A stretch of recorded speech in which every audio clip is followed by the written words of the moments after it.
మహిళల రక్షణకు కూటమి ప్రభుత్వం పెద్దపీట వేస్తోందని ఆంధ్రప్రదేశ్ హోంమంత్రి వంగలపూడి అనిత పేర్కొన్నారు. నేడు శక్తి యాప్ ద్వారా మహిళలకు భద్రత, భరోసా ఇస్తున్నామని ఉద్ఘాటించారు. మొబైల్ మన చేతిలో ఉంటే ప్రపంచం మొత్తం మన చేతిలోనే ఉంటుందని సీఎం చంద్రబాబు చెబుతారని గుర్తు చేశారు. విజయవాడ పోలీస్ కమిషనరేట్ ఆధ్వర్యంలో నగరంలోని veterinary colony venue function hall నందు సురక్ష 360 కార్యక్రమం నిర్వహించారు. ఈ కార్యక్రమానికి హోంమంత్రి అనిత, విజయవాడ ఎంపీ కేశినేని శివనాథ్, ఎమ్మెల్యేలు Sujana Chowdary, Bonda Umamaheswararao, Gadde Rammohan, Sriram Rajagopal, collector Lakshmisha, police commissioner SV Rajasekhar Babu పాల్గొన్నారు. మహిళల రక్షణకు కూటమి ప్రభుత్వం పెద్దపీట వేస్తోందని ఆంధ్రప్రదేశ్ హోంమంత్రి వంగలపూడి అనిత పేర్కొన్నారు. నేడు శక్తి యాప్ ద్వారా మహిళలకు భద్రత, భరోసా ఇస్తున్నామని ఉద్ఘాటించారు. మొబైల్ మన చేతిలో ఉంటే ప్రపంచం మొత్తం మన చేతిలోనే ఉంటుందని సీఎం చంద్రబాబు చెప్తారని గుర్తు చేశారు. అదే మొబైల్ను మనకు రక్షణగా, అస్త్రంగా వినియోగించుకోవాలని సూచించారు. ఆపదలో ఉన్నవారు వాట్సాప్ నెంబర్కు ఒక మెసేజ్ చేస్తే పోలీసులు వెంటనే అప్రమత్తమవుతారని హోంమంత్రి అనిత చెప్పుకొచ్చారు. సీసీ కెమెరాల ద్వారా ఏపీలో నేరాల సంఖ్య తగ్గిందని అన్నారు. ఎన్టీఆర్ జిల్లా కమిషనరేట్ టెక్నాలజీ వినియోగంలో ముందంజలో ఉందని ప్రశంసించారు. ఎక్కడ నేరం జరిగినా, ట్రాఫిక్ స్తంభించినా అసాంఘిక శక్తుల అడ్డాలను టెక్నాలజీ ద్వారా గుర్తించి చర్యలు తీసుకుంటున్నారని తెలిపారు. అస్త్రం యాప్ ద్వారా ఎప్పటికప్పుడు ట్రాఫిక్ సమస్యలను పరిష్కరిస్తున్నారని చెప్పారు. నేడు పోలీసింగ్ అనేది ప్రజలకు చాలా చేరువవుతోందని తెలిపారు. మోడల్ పోలీస్ స్టేషన్ను ఎన్టీఆర్ జిల్లా మొత్తం విస్తరించాలని హోంమంత్రి అనిత సూచించారు. ఈరోజు క్రైమ్ మీద మనం ఎట్టి పరిస్థితుల్లోని ఉక్కుపాదం మోపాలి, క్రిమినల్స్ ఎట్టి పరిస్థితుల్లోని వదలకూడదు. మనందరం కూడా గుండెల మీద చేసుకొని బతికే పరిస్థితి రావాలి. బయటికి వెళ్తే ఏం జరుగుతుంది అనుకునే పరిస్థితి కన్నా మనం ఇంట్లో బయట పోలీసు ఉన్నారు, పోలీస్ మనల్ని వాచ్ చేస్తున్నారు, సో మనం ప్రశాంతంగా ఉండొచ్చు అనే పరిస్థితులు రావాలని చెప్పి కోరుకొని ఇదే ఇనిషియేషన్స్ తీసుకున్నాం. ఈ సీసీ కెమెరాలే కాదండి, డ్రోన్స్ ని కూడా ఈరోజు ప్రత్యేకంగా మన సిపి గారే ఇంచుమించుగా 1000 సీసీ కెమెరాలు దగ్గర 28 డ్రోన్స్ ని ఆ రోజు నేను కూడా ఇనాగ్రేట్ చేశాను. ఈ రోజు మేము కూడా ఒక టార్గెట్ పెట్టుకున్నాం. ప్రతి పోలీస్ స్టేషన్ కి మినిమం 1 లేకపోతే 2 డ్రోన్స్ కంపల్సరీగా ఉండాలి. అట్ ద సేమ్ టైం ప్రతి విలేజ్ లోని కూడా ఒక గవర్నమెంట్ కి సంబంధించిన సీసీ కెమెరాస్ కూడా ఉండాలి. ఇంకో విషయం ఏంటంటే ఇక్కడ మీకు టౌన్షిప్ మాక్సిమం అంతా కూడా కొంచెం కల్చర్ కూడా ఉంది, రూరల్ ఏరియా ఉంది. అయినప్పటికీ కూడా ఈ రోజు మన ఇంట్లో ఒక టీవీ, ఒక ఫ్రిడ్జ్, ఒక ఏసీ ఎంత అవసరమో, ఎంత నీడ్ మనకి ఈ రోజుల్లో. ఇంతకు ముందు మనకి ఏంటంటే చిన్న అవసరాలు ఉండేవి, కానీ ఈరోజు కామన్ అయిపోయింది. టీవీ, ఫ్రిడ్జ్, ఏసీ ఇవన్నీ కామన్ అయిపోయింది. వీటన్నిటితో పాటు మనం ప్రశాంతంగా ఉండాలి అనుకుంటే డెఫినెట్ గా మన ఇంట్లో కూడా సీసీ కెమెరా పెట్టుకునే అవసరం కూడా ఉంది. దయచేసి ఈ విషయంలోని కూడా మీరందరూ కూడా ఇనిషియేషన్స్ తీసుకోండి.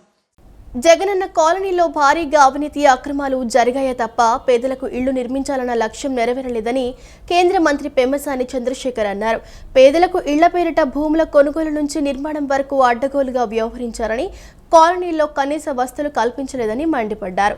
గుంటూరు కలెక్టరేట్లో జరిగిన సమావేశంలో పాల్గొన్న పెమ్మసాని కేంద్ర ప్రభుత్వ పథకాల అమలు, పురోగతిపై సమీక్షించారు. జాతీయ రహదారులకు సంబంధించి గుంటూరు, వినుకొండ, గుంటూరు నిజాంపట్నం రహదారుల పనులపైన సమీక్ష జరిపారు. ఒక్కొక్కరికి 2-3 ఎలిజిబిలిటీలు, డూప్లికేట్ హౌసెస్, చాలా ప్రాబ్లమ్స్ ఉన్నాయి హౌసింగ్ స్కీమ్లో.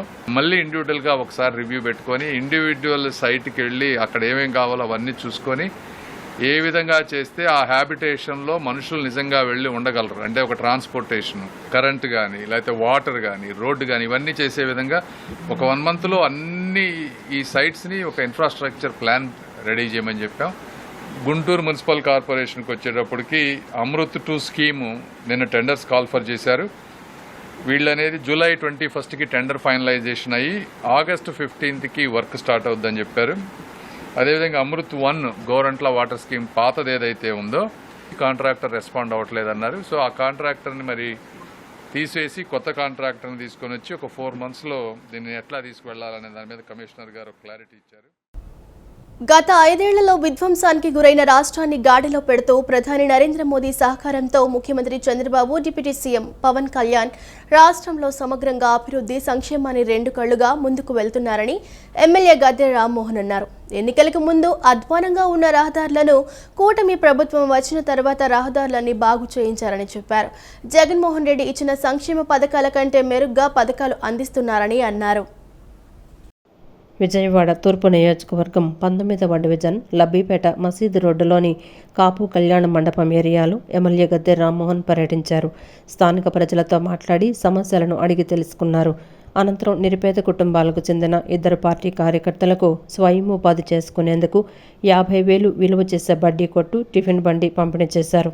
ఈ సందర్భంగా ఎమ్మెల్యే గద్దె రామ్మోహన్ మాట్లాడుతూ అభివృద్ధి, సంక్షేమాన్ని సమపాళ్లలో ముందుకు తీసుకువెళ్తున్నారని చెప్పారు.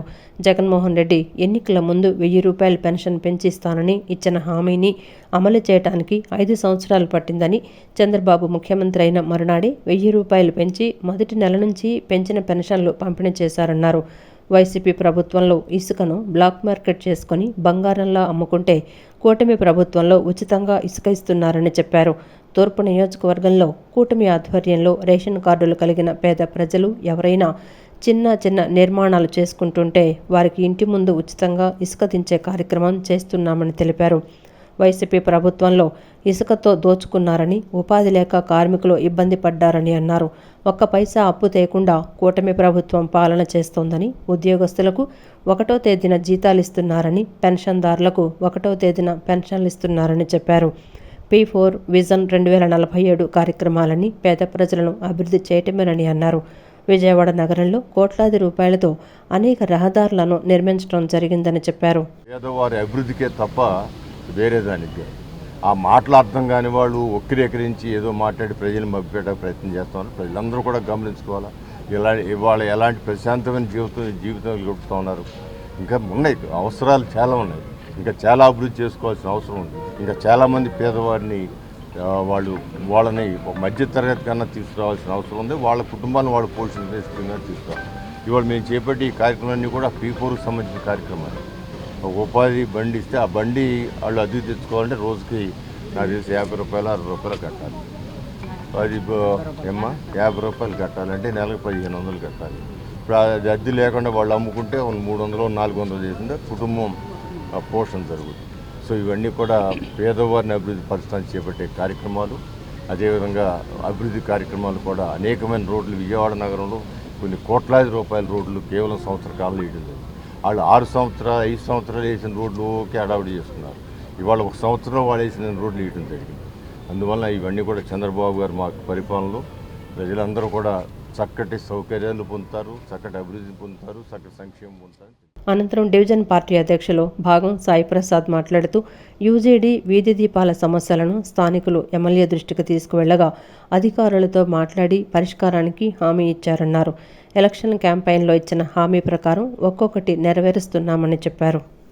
నారా చంద్రబాబు నాయుడు గారు, పవన్ కళ్యాణ్ గారు, నరేంద్ర మోడీ గారి ఆధ్వర్యంలో ఏర్పడినటువంటి ఈ ప్రభుత్వం ఏదైతే ఉందో, ఈ ప్రభుత్వంలో ఎలక్షన్ క్యాంపెయినింగ్లో ఆ రోజు మేనిఫెస్టోలు మనం ఏదైతే చెప్పామో వాటిని అమలుపరుస్తూ ఒక మార్క్ అనేది చూపించాం. ఆ ప్రభుత్వం, గత ప్రభుత్వం ఏం చేసింది, ఈరోజు మనం ఏం చేస్తున్నాం, ఒక్కొక్క హామీని అమలుపరుస్తూ ఈరోజు ప్రజలకు చేరువయ్యే దిశలో మా మార్క్ అనేది మేము చూపించామని చెప్పేసి ప్రజలందరూ కూడా ఇది మంచి ప్రభుత్వం అని చెప్పేసి సంవత్సర కాలంలో మనం చేసిన మంచి మొత్తాన్ని కూడా గుర్తు చేసుకుంటూ ఎక్కడా కూడా అలజడులు అల్లర్లు జరగకుండా చాలా ప్రశాంతమైన వాతావరణంలో ఈరోజు ప్రజలందరూ కూడా జీవనశైలి అనేది సాగుతున్న విధానం ఏదైతే ఉందో, గత ప్రభుత్వంలో విధ్వంసానికి గురైన వైద్య రంగానికి కూటమి ప్రభుత్వం పునరుజ్జీవం కల్పించి రాష్ట్రాన్ని మెడికల్ హబ్గా తీర్చిదిద్దేందుకు కృషి చేస్తోందని ప్రభుత్వ విప్ విజయవాడ సెంట్రల్ నియోజకవర్గం ఎమ్మెల్యే బోండా ఉమామహేశ్వరరావు పేర్కొన్నారు. పేదలకు సైతం అందుబాటులో ఉండేలా తక్కువ ఖర్చుతోనే గత 15 ఏళ్లుగా HCG cancer hospital regional director doctor Gopichand సమాజ సేవలో భాగస్వామ్యం అవుతున్నారని ప్రశంసించారు. ప్రభుత్వ పరంగా డాక్టర్ ఎన్టీఆర్ వైద్య సేవ పథకం ద్వారా 140 రకాల వ్యాధులకు ఉచితంగా సేవలు అందిస్తున్నట్లు తెలిపారు. గత ప్రభుత్వంలో విధ్వంసానికి గురైన వైద్య రంగానికి కూటమి ప్రభుత్వం పునరుజ్జీవం కల్పించి రాష్ట్రాన్ని మెడికల్ హబ్గా తీర్చిదిద్దేందుకు కృషి చేస్తోందని ప్రభుత్వ విప్ విజయవాడ సెంట్రల్ నియోజకవర్గ ఎమ్మెల్యే బోండా ఉమామహేశ్వరరావు అన్నారు. గుణదలలోని హెచ్సిజీ క్యాన్సర్ హాస్పిటల్లో అధునాతన పొజిస్ట్రాన్ ఎమిటన్ టొమోగ్రఫీ మరియు computed tomography scanning machine, Siemens biograph PET CT scan యంత్రాన్ని ఎమ్మెల్యే బోండా ఉమామహేశ్వరరావు ముఖ్య అతిథిగా హాజరై ఈ ఉదయం లాంఛనంగా ప్రారంభించారు. ఈ సందర్భంగా ఎమ్మెల్యే బోండా ఉమామేశ్వరరావు మాట్లాడుతూ అడ్వాన్స్డ్ టెక్నాలజీని అందిపుచ్చుకొని క్యాన్సర్ను ముందుగానే గుర్తించే అత్యాధునిక siemens biograph PET CT scan యంత్రాన్ని హెచ్సిజి క్యాన్సర్ హాస్పిటల్లో అందుబాటులోకి తీసుకురావటం అభినందనీయమన్నారు. పేదలకు సైతం అందుబాటులో ఉండేలా తక్కువ ఖర్చుతోనే గత 15 ఏళ్లుగా HCG cancer hospital regional director doctor Gopichand సమాజ సేవలో భాగస్వామ్యం అవుతున్నారని పేర్కొంటూ ఆసుపత్రి సేవలను ప్రశంసించారు. సామాజిక బాధ్యతగా సేవా దృక్పథంతో సేవలందించే గోపీచంద్ లాంటి వైద్యులు మరింత మంది ముందుకు రావాలని కోరారు. క్యాన్సర్ వ్యాధి తొలిదశలోనే వైద్యులను సంప్రదించాలని సూచించారు. గుంటూరు జిల్లా మంగళగిరిలోని కేంద్ర ప్రభుత్వం ఆధ్వర్యంలో నడుస్తున్న ఎయిమ్స్ ఆసుపత్రిలో త్వరలో అన్ని విభాగాలను అందుబాటులోకి తీసుకొచ్చేందుకు రాష్ట్ర ముఖ్యమంత్రి నారా చంద్రబాబు నాయుడు కృషి చేస్తున్నారని తెలిపారు. ప్రభుత్వ పరంగా డాక్టర్ ఎన్టీఆర్ వైద్య సేవ పథకం ద్వారా 140 రకాల వ్యాధులకు ఉచితంగా సేవలందిస్తున్నట్లు తెలిపారు.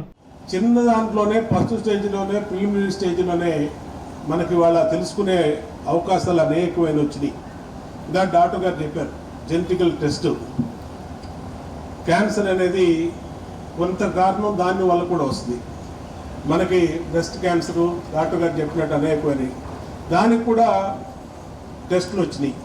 ప్రిడిక్టివ్ జెనెటికల్ క్యాన్సర్ టెస్ట్ అని ఇంకా అనేకమైన వచ్చినాయి. అవి కనుక చేయించుకుంటే అసలు మనకి భవిష్యత్తులో ఏదైనా క్యాన్సర్ జెనెటికల్గా వచ్చే అవకాశం ఉందా అది కూడా మనకు తెలుస్తాయి. ఇలాగే చిన్న చిన్న అనుమానాలు వచ్చినప్పుడు ఇందాక ఆయన చెప్పినట్టు అల్సర్ కానీ లేదంటే ఇంకోటి కానీ గడ్డలు కానీ ఇంకోటి కానీ ముఖ్యంగా మహిళలకి బ్రెస్ట్ క్యాన్సర్లో చిన్న చిన్న అనుమానాలు వచ్చినప్పుడు అప్పుడే కనుక ఫస్ట్ డాక్టర్ గారి దగ్గరికి వస్తే చాలా వరకు సేవ్ చేసే అవకాశం ఉంది. అనంతరం HCG cancer hospital regional director doctor Gopichand మాట్లాడుతూ ఈ అధునాతన పెట్ స్కాన్ యంత్రం ద్వారా క్యాన్సర్ కణాలు మరియు కణితులు శరీరంలో ఎక్కడున్నా సులభంగా గుర్తించవచ్చని తెలిపారు.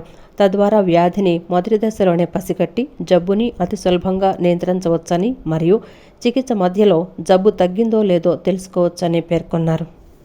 శరీరంలో ఏ ప్రాంతంలో చిన్న క్యాన్సర్ ఉన్నా కూడా దాన్ని త్వరలో గుర్తించటం, చిన్న క్యాన్సర్ని త్వరగా గుర్తించటం, అలాగే ఎక్కడెక్కడ స్ప్రెడ్ అయిందో చూడటం, అలాగే జబ్బు ట్రీట్మెంట్ అయిపోయిన వాళ్ళకి మళ్ళీ జబ్బు తిరగబెట్టిందా లేదా అనేది చూసుకోవటం, అలాగే జబ్బు ఎలా ఉండబోతుంది ఫ్యూచర్లో ప్రోగ్నోసిస్ అంటాం, ఎలా ఉంటుంది జబ్బు ఫ్యూచర్లో ఉండబోతుంది అనేది కూడా మనకి ఈ టెస్ట్ ద్వారా తెలుసుకోవడం జరుగుతుంది.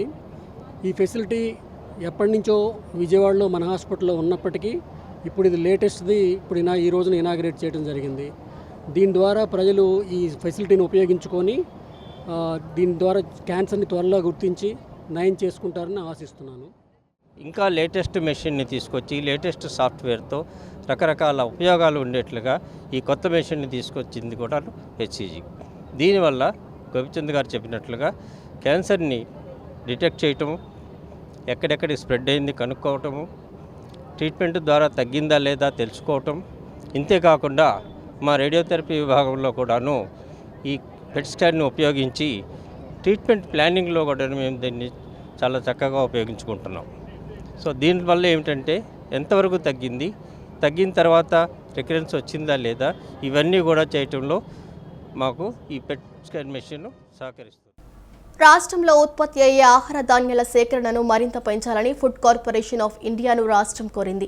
గతేడాది నిర్దేశిత లక్ష్యంలో సగం కూడా సేకరించలేదని ఎఫ్సిఐ రాష్ట్ర స్థాయి సమావేశంలో పాల్గొన్న ఎంపీ లావు శ్రీకృష్ణదేవరాయలు చెప్పారు. రాష్ట్రంలోని ఎఫ్సిఐ గోదాముల్లో మిగిలిన ఖాళీ ప్రదేశాన్ని రాష్ట్ర సివిల్ సప్లై శాఖకు ఇవ్వాలని కోరారు.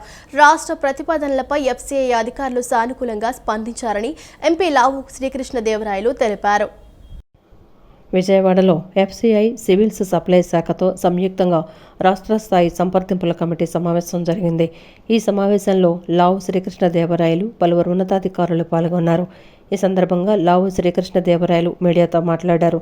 ఏపీలో ఎక్కువ భాగం ప్రొక్యూర్మెంటు, డిస్ట్రిబ్యూషన్ సివిల్ సప్లై శాఖ చేస్తోందని తెలిపారు. అదనంగా ఉన్న కోటాను మాత్రం ఎఫ్సిఐ తీసుకొని ఇతర ప్రాంతాలకు తరలిస్తోందని పేర్కొన్నారు. నేడు ఈ సమావేశంలో జిఎం, ఇతర ఉన్నతాధికారులు వివిధ అంశాలపై చర్చించారని వెల్లడించారు. ఎఫ్సిఐ గోడౌన్కు వచ్చే బియ్యం క్వాలిటీని పెంచడంతో పాటు స్టోరేజ్ కెపాసిటీ ఇప్పుడు మరింత పెంచాలని నిర్ణయించామని తెలిపారు. ఎఫ్సిఐ గోడౌన్స్ ఖాళీగా ఉంటే వాటిని కూడా వినియోగించుకోవాలని చెప్పారని అన్నారు. ఏపీకి ఇచ్చిన వాటా ప్రకారం ప్రొక్యూర్ చేసేదంతా బయటకు ఎంత పంపాలి అనే అంశాలపై అంచనాలు రూపొందించారని వెల్లడించారు. ఇచ్చే అవకాశం తీసుకునే అవకాశం కూడా ఉంది కాబట్టి దాన్ని పెంపొందించాలని చెప్పి కూడా అడగడం జరిగింది. ఏదైతే థర్డ్ పార్టీ ద్వారా ఈ గోడౌన్స్ అన్నింటినీ కూడా గోడౌన్స్తో పాటు అక్కడ స్టోర్ చేస్తున్న రైసు వీటన్నింటినీ కూడా థర్డ్ పార్టీ ద్వారా అసెస్మెంట్ చేస్తూ ఉన్నారు ఎఫ్సిఐ వారు. దాని గురించి ప్రజెంట్ చేయమని చెప్పడం జరిగింది. దాంతోపాటుగా మన సివిల్ సప్లైస్ సంబంధించిన వాటిని కూడా థర్డ్ పార్టీ పరంగా ఏ విధంగా ఆన్ పార్ ఎలా తీసుకొచ్చే అవకాశం ఉందో కూడా సజెషన్స్ ఇవ్వమంటం జరిగింది. అలాగే ప్రొక్యూర్మెంట్కి సంబంధించి కూడా ఎఫ్సిఐ ఏదైతే సిస్టమ్స్ ఫాలో అవుతూ ఉందో, ఏ విధంగా క్వాలిటీ కంట్రోల్ చేస్తూ ఉందో వాటన్నిటి మీద కూడా ఈరోజు మాట్లాడటం జరిగింది. వాటిని ఇంకా ఇంప్రూవ్ చేసే విధంగా కూడా ప్రయత్నించమని చెప్పుకోవటం జరిగింది. డిపెండ్ అయిన ఉన్న రైతులకి మరింతగా ఉపయోగపడే విధంగా కూడా ఏ విధమైన చర్యలు తీసుకోవాలి, ఏ విధమైన మార్పులు చేయాలి అనేది ఈరోజు మీటింగ్లో సూచనలు చేయడం జరిగింది. అవి చాలా పాజిటివ్గానే ఎఫ్సిఐ వాళ్ళు కూడా ముందుకు వచ్చారు. తప్పకుండా మేము చేస్తామన్నారు. దేశం ఎదుర్కొంటున్న పోషకాహార లోపం, శిశు మరణాలు, మాతృ మరణాలు వంటి సమస్యలకు సైన్స్ ఆధారిత పరిష్కారాలు అవసరమని మన శాస్త్ర పరిశోధకులు ఇలాంటి సమస్యలకు పరిష్కారం చూపాలని నీతి ఆయోగ్ సభ్యుడు వికే సారస్వత్ అన్నారు. ఒకసారి పెరిగి మరోసారి తగ్గే విధంగా కాక ఆర్థిక వృద్ధి సుస్థిరంగా కొనసాగే స్థితి వికసిత భారత్లో ఉంటుందని చెప్పారు. 30 ట్రిలియన్ల ఆర్థిక వ్యవస్థగా రూపొందించడం, రక్షణ, శాస్త్ర, సాంకేతిక రంగాలలో స్వయం సమృద్ధి సాధించడం, సుస్థిరతను, కార్బన్ న్యూట్రాలిటీని సాధించడం వంటి లక్ష్యాలను ప్రధాని నరేంద్ర మోదీ నిర్దేశించారని చెప్పారు. కేంద్ర శాస్త్ర సాంకేతిక మంత్రిత్వ శాఖ సహకారంతో రాజమహేంద్రవరంలోని గోదావరి గ్లోబల్ విశ్వవిద్యాలయం నిర్వహిస్తున్న 2 రోజుల సెమినార్లో ప్రారంభోపన్యాసం చేశారు.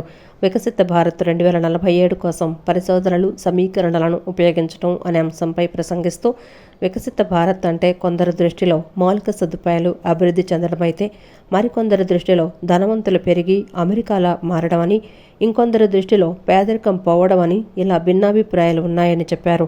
వాస్తవానికి వికసిత భారత్ అనేది అభివృద్ధి చెందిన దేశం కోసం రూపొందించిన రోడ్ మ్యాప్ అని చెప్పారు. 30 ట్రిలియన్ల ఆర్థిక వ్యవస్థగా రూపొందడం, రక్షణ, శాస్త్ర, సాంకేతిక రంగాలలో స్వయం సమృద్ధి సాధించడం, సుస్థిరతను, కార్బన్ న్యూట్రాలిటీని సాధించడం వంటి లక్ష్యాలను ప్రధాని నరేంద్ర మోదీ నిర్దేశించారని చెప్పారు. వీటి సాధనకై పరిశోధనలు అవసరమని, పరిశోధనల ద్వారా ఆర్థిక వ్యవస్థ ఉత్తేజితమవుతుందని, తద్వారా దేశం గ్లోబల్ లీడర్గా మార్పు చెందుతుందని చెప్పారు.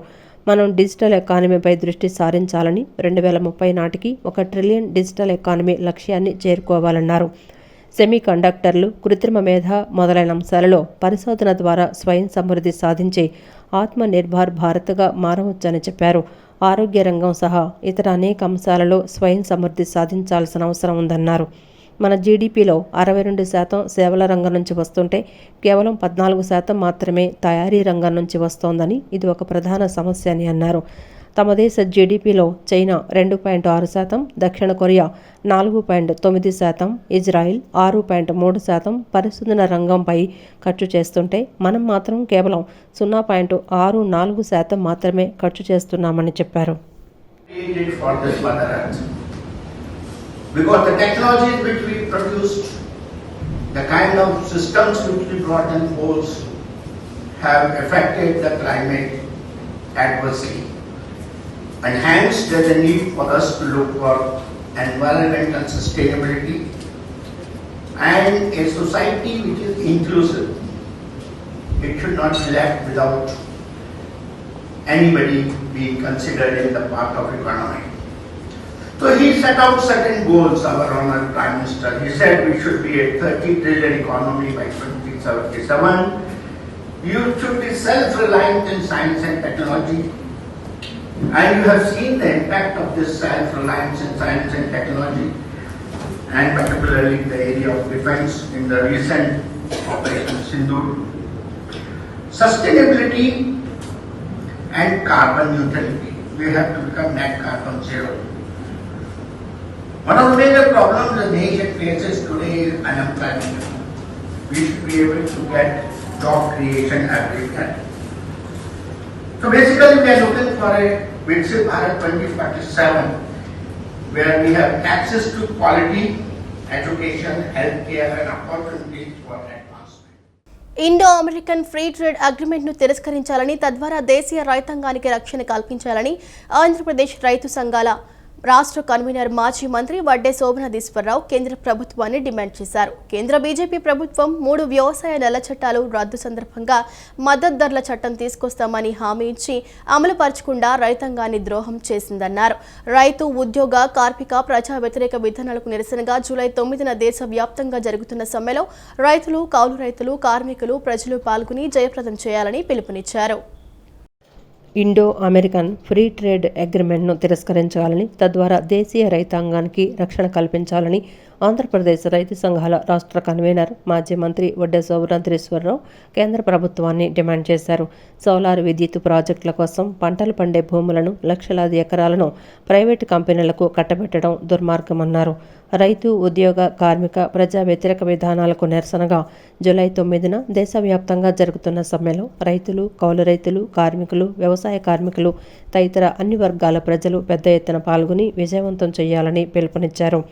జూలై 9న జాతీయ కార్మిక సంఘాలు, రైతు సంఘాలు తలపెట్టిన సమ్మెను, హర్తాళ్లను జయప్రదం చేయాలని కోరుతూ గాంధీనగర్ ప్రెస్ క్లబ్లో రాష్ట్ర రైతు సంఘాల సమావేశం వడ్డే శోభనాధీశ్వరరావు అధ్యక్షతన జరిగింది. ఈ సమావేశంలో వివిధ రైతు, కౌలు రైతు, వ్యవసాయ కార్మిక సంఘాల నాయకులు పాల్గొన్నారు. ఈ సందర్భంగా వడ్డే మాట్లాడుతూ ఈ ఏడాది అన్ని పంటల ధరలు పడిపోయి రైతాంగం తీవ్రమైన సంక్షోభంలో పడిందని, అన్ని పంటలు తక్కువ రేటుకు అమ్ముకొని నష్టపోయారని, దీనికి కారణం కేంద్ర రాష్ట్ర ప్రభుత్వాలదే బాధ్యత అని ధ్వజమెత్తారు. కేంద్ర బీజేపీ ప్రభుత్వం 3 వ్యవసాయ నల్ల చట్టాలు రద్దు సందర్భంగా మద్దతు ధరల చట్టం తీసుకొస్తామని హామీ ఇచ్చి అమలుపరచకుండా రైతాంగాన్ని ద్రోహం చేసిందన్నారు. రద్దు చేసిన చట్టాలని మరొక రూపంలో తీసుకురావడానికి ప్రయత్నం చేయటం సిగ్గుచేటన్నారు. మద్దతు ధరల విధానం లేకుండా జాతీయ వ్యవసాయ మార్కెట్ విధానాన్ని తీసుకొచ్చిందని, దీని ప్రకారం మద్దతు ధరల విధానం లేకపోగా పంటల కొనుగోలు వ్యవస్థ మొత్తం కార్పొరేట్ కంపెనీల, వ్యాపారుల వశం అవుతుందని విమర్శించారు. డిజిటల్ అగ్రికల్చర్ మిషన్, బహుళ సహకార సంస్థల చట్టం పేరుతో మొత్తం రైతులను కార్పొరేట్ల హస్తగతం చేయడానికి రైతు వ్యతిరేక విధానాలను రూపొందించిందని, ఈ విధానాల వల్ల భారత రైతాంగం సంక్షోభంలో కూరుకుపోతుందన్నారు. వీటిని వెంటనే ఉపసంహరించుకోవాలని డిమాండ్ చేశారు. పెట్టుబడిదారుడు ఇన్ని వేల కోట్లు పెట్టుబడి పెడుతున్నారు, ఇంతమందికి ఉపాధి రాబోతోంది, ఉద్యోగాలు రాబోతున్నాయి అంటారు. కానీ నేను అడుగుతున్నా ముఖ్యమంత్రి గారిని, మీరు ఇవాళ రైతుల దగ్గర నుంచి బలవంతంగా తీసుకుని కట్టబెడతా ఉన్న లక్షలాది ఎకరాలలో ఎన్ని లక్షల మంది ఆ సన్నకారు చిన్న రైతులు కానీ, ఆ వ్యవసాయ కార్మికులు కానీ వాళ్ళు ఉపాధి కోల్పోతున్నారు. వాళ్ళు నోటి దగ్గర కూడు తీసేస్తున్నావు అనేది నువ్వు ఆలోచిస్తున్నావా చంద్రబాబు నాయుడు గారు? దయచేసి ఈ పద్ధతి బాగోలా. ఇవాళ సోలార్ విద్యుత్ విషయం వచ్చేటప్పటికి తమాషాగా ఉందా? 5 లక్షల ఎకరాలు అదానికి ఇస్తారా? ఎవరి తాతగాడు సొమ్ము? తరతరాల నుంచి రైతులు, చిన్న రైతులు వాళ్ళు వచ్చినటువంటి భూమిని అదానికి కట్టబెడతారా? ఇది చాలా దుర్మార్గం. ఇది నేను మనవి చేస్తున్నా, భారత రైతాంగం ప్రత్యేకించి మా ఆంధ్రప్రదేశ్లో సంయుక్త కిసాన్ మోర్చా ఆధ్వర్యంలో ఉన్న మా రైతు సంఘాలు కూడా రాబోయే రోజులలో ఈ సోలార్ విద్యుత్ కొరకు లేక పరిశ్రమల కొరకు మీరు పచ్చటి పంట పొలాలు తీసుకుంటానికి వీల్లేదు.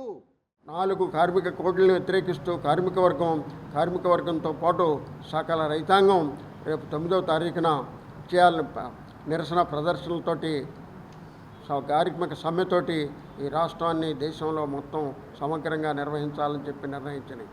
ఇందుకు సన్నాహంగా 2వ తారీఖున కర్నూలులోను, 2వ తారీఖున అనకాపల్లిలోను, 4వ తారీఖున కర్నూలులోను కూడా ప్రాంతీయ సదస్సులు జరపాలని నిర్ణయించాం.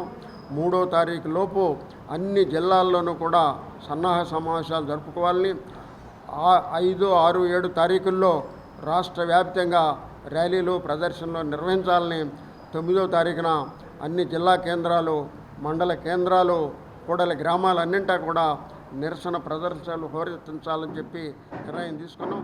అందుకు అవసరమైన అధికారంలోకి వచ్చే వరకు ఒక మాట, అధికారంలోకి వచ్చిన తర్వాత మరో మాట చెప్పడం తెలుగుదేశం ప్రభుత్వానికి సరికాదని సిపిఎం రాష్ట్ర కార్యదర్శి సభ్యులు సిహెచ్ బాపురావు తెలిపారు.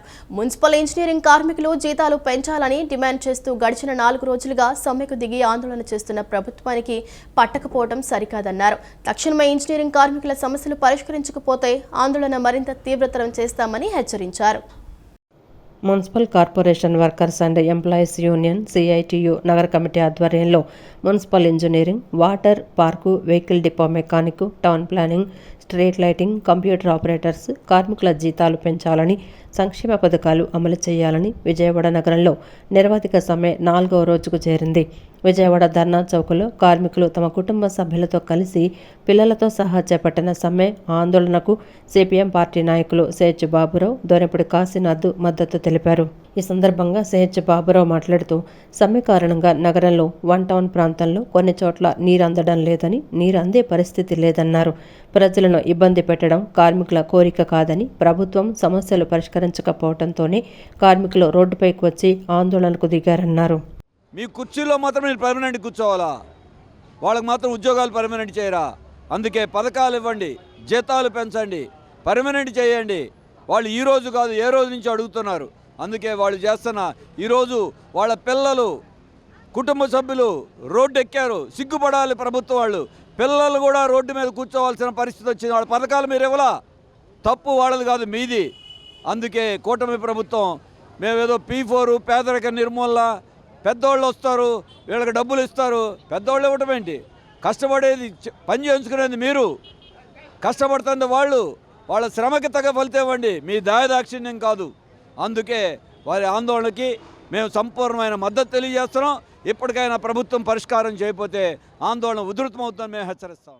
అనంతరం దోనేపూడి కాశీనాథ్ మాట్లాడుతూ వాటర్ సప్లై కార్మికులు దాదాపుగా అందరూ సమ్మెలో ఉన్నారన్నారు. ప్రజలకు తాగునీరు అందక ఇబ్బంది పడుతుంటే ప్రభుత్వం నిమ్మకు నీరెత్తినట్లు వ్యవహరిస్తోందన్నారు. సమస్య పరిష్కారానికి మాత్రం పూనుకోవడం లేదన్నారు. PRC ప్రకారం పర్మనెంట్ వాళ్ళకి జీతాలు పెంచేటువంటి పరిస్థితి లేదు. పార్కు, వాటర్ సప్లై, డ్రైనేజీ, మెకానికులు, హెల్పర్లు వీళ్ళెవరికీ కూడా జీతాలు పెరగనటువంటి నేపథ్యంలో సమ్మె చేస్తూ ఉన్నటువంటి ఈ సందర్భాన్ని తప్పనిసరిగా సమస్యల ద్వారా పరిష్కారం, సామరస్యంగా చర్చల ద్వారా పరిష్కారం చేసుకుంటే మంచిది. లేనట్లయితే జూలై నెల నుండి వర్షాలు పడితే రాష్ట్రంలో ఉన్నటువంటి మొత్తం అన్ని విభాగాలు ఈ మద్దతుకి, ఈ సమ్మెకి మద్దతుగా సంఘీభావంగా 4వ తారీఖు నుండి రాబోతూ ఉన్నారు. కాబట్టి ఎప్పటికైనా సమస్య పరిష్కారానికి కనుక పూనుకోపోయినట్లయితే జరగబోయే పరిణామాలకి చంద్రబాబు నాయుడు గారు మీరే బాధ్యత వహించారు. విజయవాడ సెంట్రల్ నియోజకవర్గంలోని 33వ డివిజన్ సత్యనారాయణపురంలో division party in-charge Garlapati Vijay Kumar ఆధ్వర్యంలో భారతదేశ మాజీ ప్రధానిగా ఆర్థిక సంస్కరణల రూపశిల్పి పివి నరసింహారావు 105వ జయంతి వేడుకలు ఘనంగా నిర్వహించారు. ఈ కార్యక్రమానికి ముఖ్య అతిథిగా విచ్చేసిన ఎమ్మెల్యే బోండా ఉమామహేశ్వరరావు మాట్లాడుతూ గిరివీధిలోని పివి నరసింహారావు కాంస్య విగ్రహానికి పూలమాల వేసి నివాళులు అర్పించారు. డివిజన్లోని శానిటరీ సిబ్బంది 40 మందికి చీరలు, దుప్పట్లు, లుంగీలు మరియు టవల్స్ పంపిణీ చేశారు. ఈ కార్యక్రమంలో డివిజన్ అధ్యక్షులు నాలం కోటేశ్వరరావు, ప్రధాన కార్యదర్శి పొట్లూరి కృష్ణప్రసాద్, కోశాధికారి చిలువేరు శ్రీనివాస్, శ్రీ దుర్గామల్లేశ్వర దేవస్థానం మాజీ సభ్యులు Badeti Dharmarao, cluster incharge Tummalapenta Srinivas, division మహిళా అధ్యక్షురాలు మంచికంటి ధనలక్ష్మి తదితరులు పాల్గొన్నారు. మూగ, బధిర విద్యార్థులు, మహిళలు టైలరింగ్, ఎంబ్రాయిడరీలో శిక్షణ పొంది నైపుణ్యాలు పెంపొందించుకొని స్వయం ఉపాధి పొందేందుకు 3 నెలల శిక్షణ కార్యక్రమాన్ని నిర్వహిస్తున్నట్లు ఫిక్కీస్లో విజయవాడ చాప్టర్ చైర్పర్సన్ అమృత కుమార్ తెలిపారు. శిక్షణ పూర్తి చేసుకున్న వారు స్వయం ఉపాధి పొందేందుకు అవసరమైన సహకారాన్ని కూడా ఫిక్కీ ఫ్లో ద్వారా అందిస్తామని చెప్పారు. FICCI FLO Vijayawada chapter, Samana college of design studies సంయుక్త ఆధ్వర్యంలో మూగ, బధిర మహిళలకు 3 నెలల నైపుణ్య శిక్షణ కార్యక్రమాన్ని ప్రారంభించారు. విజయవాడ బెయిన్ సర్కిల్ సమీపంలోని సమనా కాలేజ్ ఆఫ్ డిజైన్ స్టడీస్లో ఈ శిక్షణ కార్యక్రమం నేటి నుంచి ప్రారంభమైంది. ఈ సందర్భంగా FICCI FLO Vijayawada chapter chairperson Amrutha Kumar మాట్లాడుతూ మూగ, బధిర మహిళలకు టైలరింగ్, ఎంబ్రాయిడరీలో 3 నెలల శిక్షణ కార్యక్రమాన్ని ప్రారంభించామని చెప్పారు. టైలరింగ్, ఎంబ్రాయిడరీలో నైపుణ్యాన్ని పెంపొందించి స్వయం ఉపాధి ద్వారా వారికి ఆర్థిక భరోసా కల్పించాలనే ఉద్దేశంతో ఈ శిక్షణ కార్యక్రమాన్ని ఏర్పాటు చేశామన్నారు. అనంతరం FICCI flow initiating head Vijayalakshmi మాట్లాడుతూ మూగ బధిర విద్యార్థులు మహిళలు టైలరింగ్ ఎంబ్రాయిడరీలో శిక్షణ పొందిన తర్వాత స్వయం ఉపాధి పొందవచ్చని దానికి ఫ్లో ద్వారా సహకారాన్ని అందిస్తామని చెప్పారు. స్వయం ఉపాధే కాకుండా వారికి ప్లేస్మెంట్స్ కూడా చూపించే విధంగా ప్రణాళికలు చేస్తున్నట్లు చెప్పారు. అనంతరం Samana college of design studies chairperson Samana మాట్లాడుతూ ఫికీ ఫ్లోతో కలిసి మూగ బధిర విద్యార్థులు మహిళలకు నైపుణ్య శిక్షణ ఇస్తామని చెప్పారు. Google SketchUp, AutoCAD, embroidery, tie and dye, screen printing అన్నీ నేర్పిస్తామని చెప్పారు. ఏడాది కాల వ్యవధి గల కోర్సును 3 నెలలకు డిజైన్ చేస్తామని, సాధారణ ప్రజలతో పోలిస్తే ప్రత్యేక అవసరాలు గల పిల్లలకు గ్రహణ శక్తి అధికంగా ఉంటుందని, రోజుకు 4 గంటలు శిక్షణ ఇస్తామని చెప్పారు. వారు ఆర్థిక స్వావలంబన సాధించడానికి స్వయం ఉపాధి చక్కటి వేదికని తెలిపారు. ఈరోజు మనం ఎస్సిడిఎస్ ట్రైనింగ్ ఇన్స్టిట్యూట్కి వచ్చాము. ఫ్లో విజయవాడ అండ్ ఎస్సిడిఎస్ ట్రైనింగ్ ఇద్దరూ కలిపి మనం 3 మంత్స్కి డెఫ్ అండ్ డమ్ విమెన్ కోసం embroidery and tailoring training start చేస్తున్నాము. ఈ ట్రైనింగ్లో వాళ్ళకి మనం స్లోగా టైలరింగ్ అండ్ ఎంబ్రాయిడరీ నేర్పించి వాళ్ళకి ఒక ఎంప్లాయ్మెంట్ లెవెల్కి తీసుకువచ్చి we will try to give them some employment and make them self sustainable. So this is the whole idea and I thank Samana for coming forward and doing this. Initiative Head of Skilling Flow Vijayawada chapter. So ఇది Samana institute వాళ్ళ అసోసియేషన్తో ఈ event start చేసాం. ఇది ఏంటంటే యాక్చువల్గా ఈ deaf and డమ్ స్టూడెంట్స్కి, అంటే నాట్ స్టూడెంట్స్, లేడీస్ కూడా ఎవరైనా, ఎనీబడీ క్యాన్ ఓపెన్ అనమాట ఇది. సో ఎవరైనా వచ్చి 3 మంత్స్కి ఇక్కడ ఈ టైలరింగు, ఎంబ్రాయిడరీ ఇవన్నీ నేర్చుకున్నట్లయితే ఆఫ్టర్ 3 మంత్స్ అయిపోయినాక వాళ్ళ కాళ్ళ మీద వాళ్ళు నిలబడగలుగుతారు. అది కూడా కాకుండా మేము వీఆర్ ట్రైయింగ్ వాళ్ళకి ప్లేస్మెంట్స్ కూడా తీసుకురావడానికి, వాళ్ళకి సెల్ఫ్ ఎంప్లాయ్మెంట్ ఏదైనా స్టార్ట్ చేయడానికి యూనిట్కి, వాటికి కూడా మా ఫ్లో చాప్టర్ తరఫున మేము ఏమైనా ఫైనాన్షియల్గా కానీ, ఆర్థిక సహకారం కానీ, లేకపోతే ఇంకా వేరే సహకారాలు కానీ ఏమైనా అందిద్దామని మేము అనుకుంటున్నాం. సో ఈ ఆఫ్టర్ 3 మంత్స్ కంప్లీట్ అయినాక that will be put in practice అన్నమాట. సెల్ఫ్ ఎంప్లాయ్మెంట్ అనేది చాలా అవసరం వీళ్ళకి. నేను చాలా వరకు చూశాను, వీళ్ళు ఏ కంపెనీస్లో కూడా ఇవ్వలేరు, వీళ్ళని ప్రాపర్గా ప్లేస్ చేయరు వీళ్ళు కంపెనీస్ వాళ్ళు. ఎందుకంటే వాళ్ళ డిసడ్వాంటేజెస్ వాళ్ళకు ఉంటాయి. వీళ్ళు కనుక సెల్ఫ్ ఎంప్లాయీగా ట్రైన్ అయ్యి నిలవగలిగితే దానికి మించిన కాన్ఫిడెన్స్ ఇంకోటి ఉండదు. వాళ్ళకి భయంతో పని చేయడం, చాలా ఫ్రస్ట్రేషన్ లెవెల్లో ఉంటారు. సో సెల్ఫ్ ఎంప్లాయ్మెంట్ ప్లాట్ఫామే వాళ్ళకి సరైన ప్లాట్ఫామ్ ఈ స్పెషల్ చిల్డ్రన్కి. సో గతంలో మేము గ్రహించింది అది, అందుకని ఈ ప్రోగ్రామ్ మేము ఎప్పుడు చేస్తూ వచ్చాం. సో అలాగే ఈ ఫికీ ఫ్లో ద్వారా నేను కూడా I'm part of one of the member of FICCI flow, కాబట్టి నేను కూడా దీన్ని ఇంకా బాగా చేద్దాము. అమరావతి చాప్టర్ ఫికీ ఫ్లో చాలా బాగా సక్సెస్ అవ్వాలి.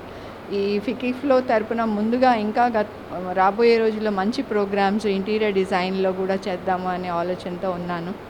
So let us hope for the best. సొసైటీకి ఒక మంచి కార్యక్రమం ఫికీ ఫ్లో తరపున సమానా కాలేజ్ ఇవ్వగలుగుతుంది. ఈ వార్త ఇంతటితో సమాప్తం. నమస్కారం.